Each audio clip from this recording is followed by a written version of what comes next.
Chers collègues, mesdames, messieurs, monsieur le délégué général de la FHF, je crois qu'il est là, vous le comprendrez un peu facilement, c'est quand même avec une certaine émotion que j'ouvre ces 19e journées de l'association, et ce, à double titre.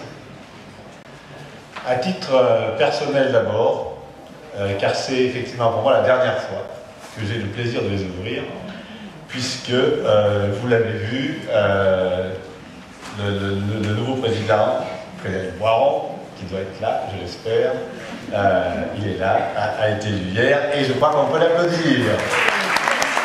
Président de l'association depuis 2004, je suis comme tout le monde, on est tous, quelque part, un peu prisonniers des liens qui nous attachent.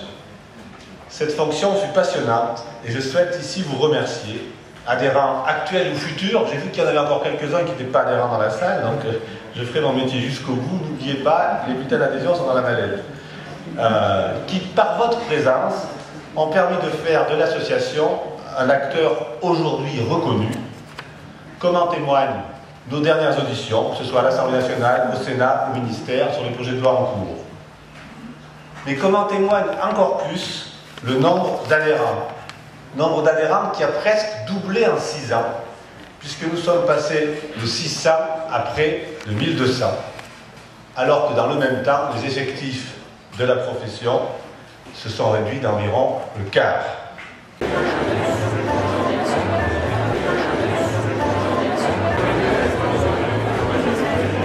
On a posé une question d'abord, c'était quelle est la dimension principale, la plus importante pour le métier de directeur d'hôpital. Et donc, nous avons répondu que la dimension primordiale, la plus importante, était la dimension stratégique. Stratégie, oui, mais stratégie mouvante, le confort, en quelque sorte, d'avoir une espèce de boulevard bien tracé sur le plan pluriannuel, est-ce que c'est véritablement encore d'actualité? Autrement dit, d'une certaine façon, est-ce que la stratégie de l'hôpital, du directeur de l'hôpital qui la porte, pas tout seul, d'autres, on va parler, est-ce qu'aujourd'hui, ces espèces de plans, je ne dirais pas de gosse-plans, mais enfin de plans sur la durée, est-ce que ça a encore du sens? On est dans un système hospitalier qui est très contraint, qui met en présence des directeurs, des élus, des directeurs de tutelle, des usagers, des médecins, avec des établissements publics, des établissements ESPIC, des établissements privés. Il est très très difficile d'envisager de la stratégie dans un cadre aussi contraint.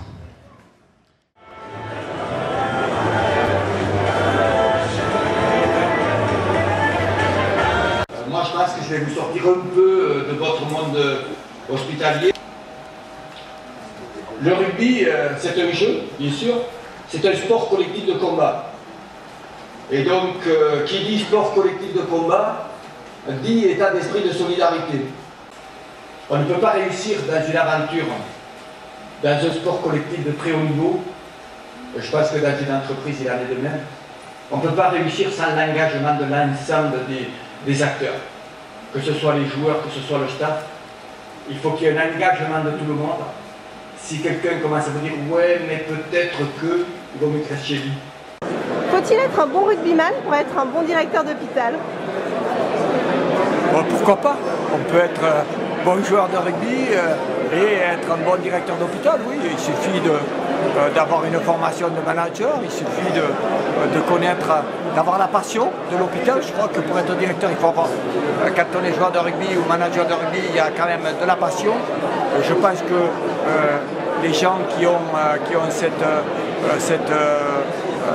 notion de passion de l'hôpital, mais on doit pouvoir faire Nous sommes des êtres d'émotion, et l'émotion a sa logique propre.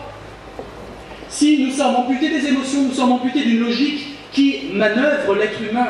C'est la logique émotionnelle.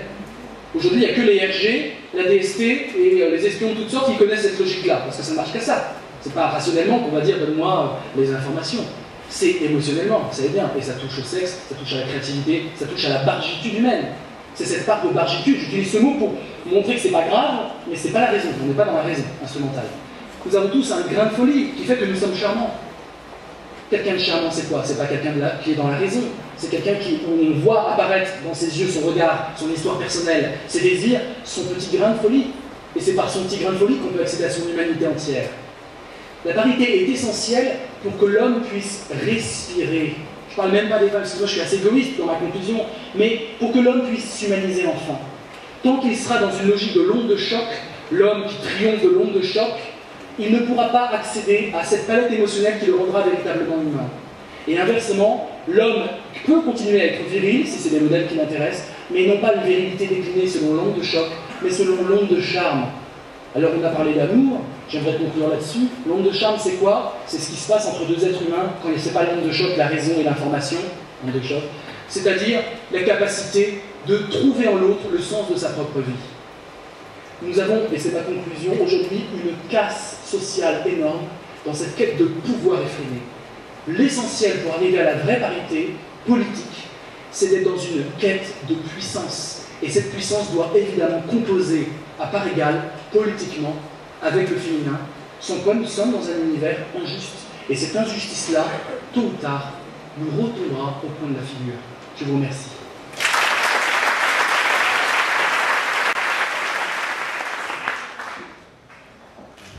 Un lapin et une lapine s'apprêtent à franchir la ligne de départ.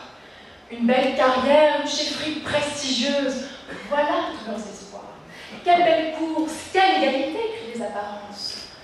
Seule la vieille chèvre râle qu'ils n'ont pas la même chance.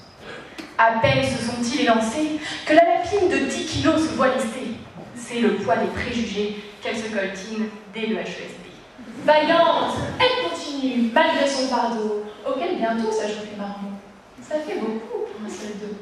Mais le lapin, qui est aussi son conjoint, déjà invoque l'instinct maternel pour éviter d'avoir à s'occuper des gamelles. Ainsi, notre compère masculin gamba déjà au loin et sans obstacle franchit tous les obstacles. Compétence, performance, les juges chantent ses louanges. Mais Mesdames Lapine se révèle une vraie pointure. Elle le double, elle est passée devant. Personne ne s'en aperçoit vraiment? Place. Messieurs les juges n'en ont cure, ils n'ont Dieu que pour sa belle fourrure. Elle rage. Et quand tous la dévisagent, elle se remémore ce vieil adage.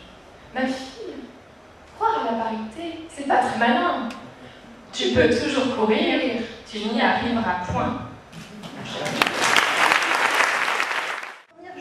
Dans la fonction publique, j'étais en stage de préfecture, bien sûr, jeune élève de l'ENA, et le préfet m'a accueilli en me disant je vous invite à repasser le concours et cette fois-ci à faire votre dissertation de culture générale sur le commentaire d'une citation que j'attribuerai à Rognard: défions-nous comme de la peste de la jambe porte-jupon. À quoi j'ai bien sûr répondu en le remerciant du fond du cœur pour me fournir cette belle citation que je pourrais écrire en lettres d'or en première page du grand sottisier de la misogynie. Je dois dire que ça a calé les relations entre le préfet et sa stagiaire pour l'ensemble de la durée du stage. Les chiffres de la fonction publique d'État sont effectivement très éclairants. 56% des cadres de catégorie A de la fonction publique d'État sont des femmes et 16% de femmes dans les emplois fonctionnels. Nous sommes les derniers des Mohicans, nous autres fonctionnaires. La main sur le cœur de la parité et le pied sur le frein pour éviter qu'on soit obligé de faire cette horrible chose. C'est le quota. C'est ça, le quota. Ça abaisserait d'ailleurs le niveau global et ça serait une insulte à la dignité des femmes.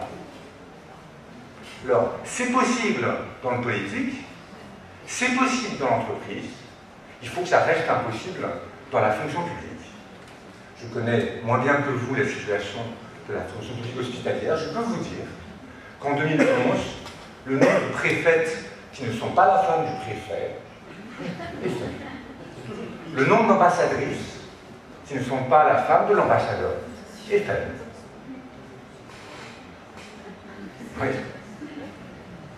Donc, on a quand même un petit sujet à se poser, nous autres, agent du service public, jusqu'à quand va-t-on dire qu'il faut laisser les choses se faire naturellement quand on sait par expérience que ça ne se fait pas naturellement? Parce que j'avais pas eu Et notre Wagner a dit every day I'm very happy to see you again. Wow. En tout cas, merci beaucoup de m'avoir invité à nouveau à vos journées. C'est pour moi un très grand honneur que d'être parmi vous, avec vous. Je voudrais aussi en profiter pour féliciter Frédéric Boiron pour son élection à la présidence de votre association. The educational base for training healthcare administrators in the United States is a bit different than your model. L'organisation est différente en matière d'éducation et d'acquisition des connaissances pour devenir directeur d'hôpital aux États-Unis.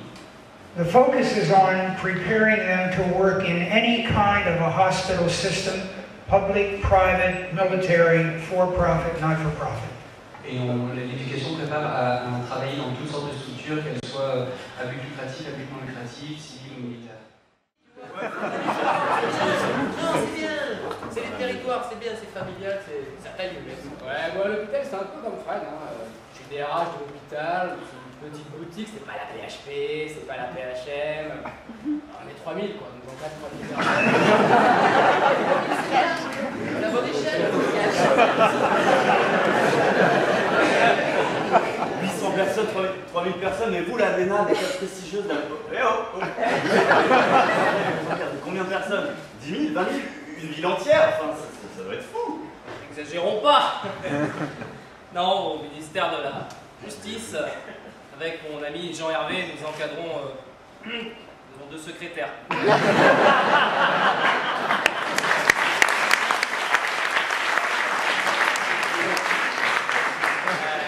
Mais on a eu un petit problème avec la RGPP. Du coup, avec Jean-Hervé, on a plus qu'une secrétaire. De 50 ans. Alors, à 50 ans, tout commence. C'est ce qu'on dit. Moi, je ne sais pas, il y a beaucoup de belles choses dans cette association, beaucoup de jeunesse et d'expérience, il faut les deux. Beaucoup de variété et ce travail sur la parité notamment, mais aussi sur l'expression de toutes les caractéristiques professionnelles des uns et des autres. Je trouve ça enthousiasmant. Moi j'ai été bluffé par les élèves directeurs et les scénettes qu'ils ont faites et où on en prend plein les trous de nez, c'est très bien. C'est très bien, il faut secouer aussi, il faut déplacer un peu les frontières et les habitudes. Il n'y a aucune stratégie de rupture dans le changement qui se fait à la tête de la DH. C'est un sujet pleinement et sereinement discuté entre Jean-Luc Chassagnol et moi et d'autres. Et il est très important que ça se passe comme ça, on n'est pas dans le bouleversement. Par contre, on est dans l'enthousiasme aussi et j'espère la convivialité et l'amitié, c'est important dans la vie ça. Je vous donne rendez-vous sous le soleil, on verra où, c'est la grande question, est-ce que c'est Paris ou ailleurs, à l'année prochaine et surtout nombreux et nombreuses.